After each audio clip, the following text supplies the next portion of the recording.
Now, it would seem that all the noises coming out of Downing Street are all about a no-deal Brexit, all about a no-deal with the European Union. All we ever wanted was our freedom, is what it says on the front page of the Daily Express. It's 1,632 days since we voted for Brexit, but the EU has never truly understood. We've talked about this quite a bit this week, and I think it's right to say that the European Union doesn't really quite understand why we want to leave, why people voted to leave, why we don't want to be part of their organisation, why we can still consider ourselves to be European and yet not in the EU.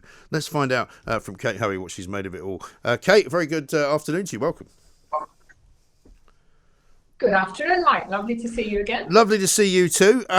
It's been a strange old week, hasn't it? Because there's been a bit of kind of deja vu going on where we've all been saying, well, this is a bit like the old times. And I never really believed that there was any point in Boris going over there for his steamed turbot and pumpkin soup. There really was never really going to be some kind of breakthrough happening.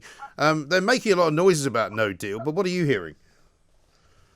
Well, I think it's going to be very difficult now to get a deal or a trading arrangement. I hate the word deal because it's, it was used when we were talking about a withdrawal agreement. Yes. I think it's going to be very difficult now for the Prime Minister, given his very, very strong words last night and during the week about sovereignty, for any real rowing back on the three key areas, the areas of fishing, the level playing field, and just generally not having the European Court of Justice overruling us. So both sides now look like they want to be the one that isn't quite the one that walks away. But the problem is sometimes somebody's going to have to actually say, this is over. Now, I imagine what they'll do is have some kind of very careful, both of them at the same time, putting that statement saying that, well, sorry, this hasn't worked out, but we're still good friends. Although I have to say, some of the things the EU has been saying recently makes me feel quite annoyed when ministers keep going on about our good friends in the EU. Well, this is what a number of people have asked me about, this kind of conversation around the words partnership that people have picked up on, because it's the first time really that we've heard that we're going to have some kind of partnership with the EU. I mean, I personally don't really care what they call it, but in some ways it's important what they call it. Well, yes, and I think most people who voted leave and who are listening to your programme now, they didn't think about things like tariffs and trade deals and arrangements about this and that. They were voting, and certainly I was voting, on a very straightforward principle of our country being able to make its own rules and laws and control it. So all of the things that we've talked about.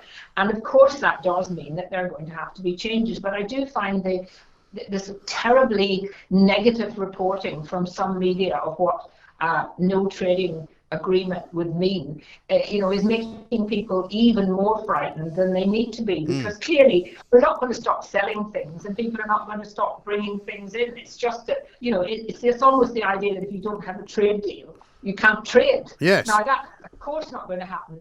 And it's all this nonsense about supermarket prices and so on. Well, I think that's up to our government to be actually telling the supermarkets very clearly, look, you're making a huge amount of profits. Make sure that any increase in the short term, and we all knew that there would be slight difficulties in the short term, clearly. But, I'm looking at things long term for the country. And that's why I really...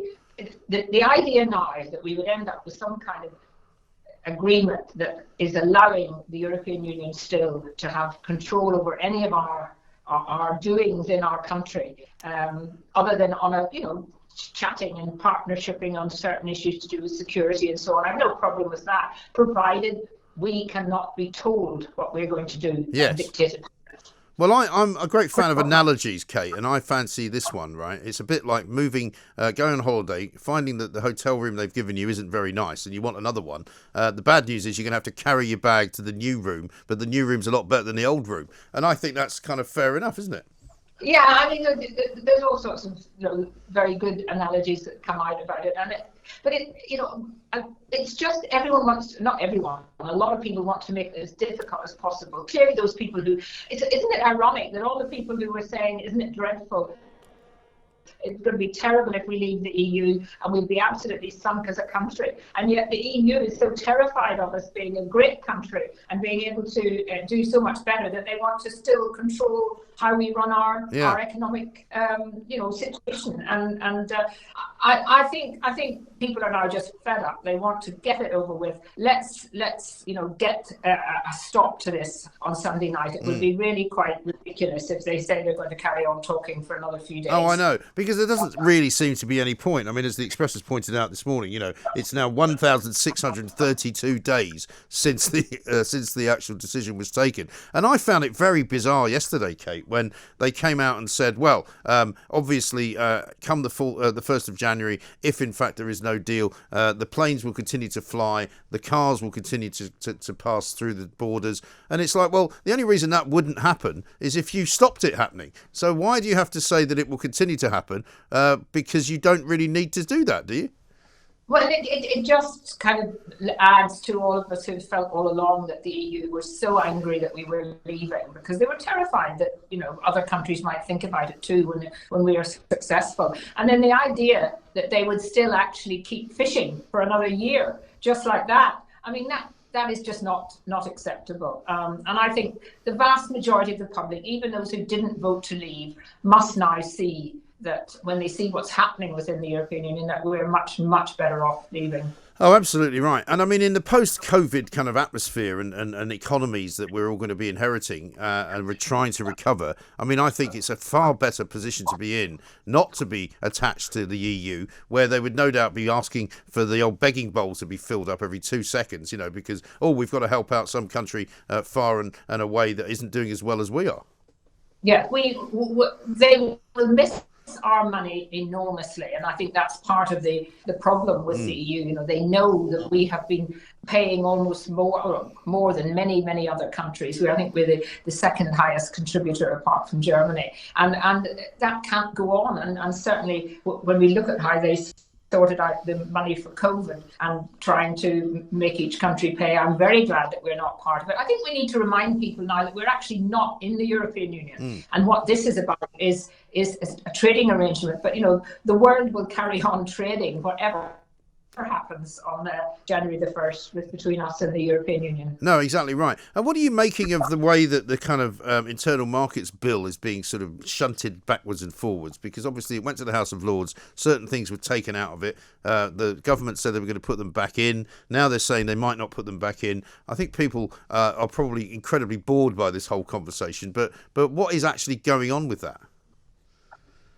Well, I think it was, the internal market bill, the sections on it to do with the clauses to do with Northern Ireland were there sort of as a safeguard if the European Union didn't show goodwill in terms of the detail of what was going to happen between Northern Ireland and Great Britain and Northern Ireland. Michael Gove, of course, went over, had a cup of tea or, I don't know, perhaps another nice lunch, and came back and said, it's all okay, don't worry, we don't need it anymore because the European Union is going to, in principle agree to all these things. Well, my view of in principle with the European Union, until you've got to actually completely lock down. So I was disappointed that they took actually having argued strongly to keep it in the Lords and lose heavily, then go back to the Commons and put it in, and then come back to the Lords for the Lords presumably to have tried to put it out, for the government itself to take it out. And I think, as Claire Fox, Baroness Fox said yesterday, I think on your programme, it was like being marched up to the top of the hill and then, oh no, they'll go down again. And the whole thing was just ridiculous. And I spoke in that and said that, that people would feel this is just not sensible that we're doing this, because we don't trust the European Union. But in the House of Lords, as you probably know, there's huge majority of Remain Lords who love to come out and vote on anything to do with the EU. Oh, they do, as indeed do certain sections of the media who have not stopped with their kind of relentless campaign of negativity. They're still doing it even now. You still get people on social media saying, well, tell us one good thing that's going to happen after Brexit, or, tell us one rule that the European Union makes us adhere to that we won't have to adhere to in the future. Just accept it, move on and get on with it. Well, and occasionally it would be nice if the BBC had something positive about some of the good things. I mean, one example, there was something about, the banning of export of live animals, which people have been crying out for a long time, and we couldn't do because of European Union rules. And now, DEFRA, the Department of Agriculture, has brought that in, and that will happen now. That will upset, obviously, some farmers, but on the whole, that's something that we weren't able to do. The irony is you won't be able to do it in Northern Ireland, because Northern Ireland is still saying, as part of that little EU, EU rules on certain aspects of our trade, which I'm disappointed in. But it isn't actually going to change the constitutional position of Northern Ireland, I'm pretty certain. No, I'm pretty sure of that as well. I mean, I was having a conversation with somebody the other day who said, what do you think is going to be happening? What's it going to be like? I don't think much is going to change at all. I think you and I, Kate, will still be able to sit down, presuming, COVID restrictions allowing, in a restaurant. We can have some steamed turbot if we wish. There won't be any real problem with getting any sort of foodstuffs into the country or medicines into the country. It will be, I think, we will look back on this whole period of history as a massive complication of something that should have been quite easy to do. I think you're absolutely right. When the history is written, there will be a lot of people who will feature as being people who have just, made it so difficult, something that could have been relatively easy. But you're saying about the restrictions, because I'm moving back and forth from Northern Ireland to London. I kind of wake up in the morning thinking, oh, now are we in tier 3? Can I go out? Well, everything is different. And of course, in Northern Ireland today, everything's opened up again. Pubs can't open unless they're serving food, and some of the pubs and restaurants have chosen not to open. But on the whole, Northern Ireland, all the shops are open again. We had a 3-week lockdown, and then a 2-week back, then a 2-week lockdown, and now we're back to sort of the new normal until it comes to nearer Christmas, when we go over to the Christmas rules, which I think the rest. It's terribly frustrating, isn't it? Not least for many, many small businesses. I mean, we're being threatened currently in London with going back into tier 3, or going into tier 3 for the first time, based purely and simply on a bunch of statistics which are coming out of Havering, which is almost, I was going to say, so far east of London that it's nearly in France. And we're told, oh, well, you're going to have to shut all the restaurants and the pubs, which would be absolutely devastating for so many people. I get calls every day now from businesses, from pub owners, from hotel owners, who are desperately worried that their businesses are just going to completely collapse. Yes, I think small businesses can't just keep having this 1 minute this, then change, then back again. It is so dispiriting, and so many of them are literally on the breadline of deciding whether they're going to be able to open again. It's just wrong, and I know we kind of share the same view about the idea that the more people we test, the more people, obviously, who are going to have had COVID or have it. I'm very, very frustrated about it, and I do think that the country as a whole is just so fed up that we're actually now getting to a situation where they're doing what people should be doing anyway, which is doing what they think sensible.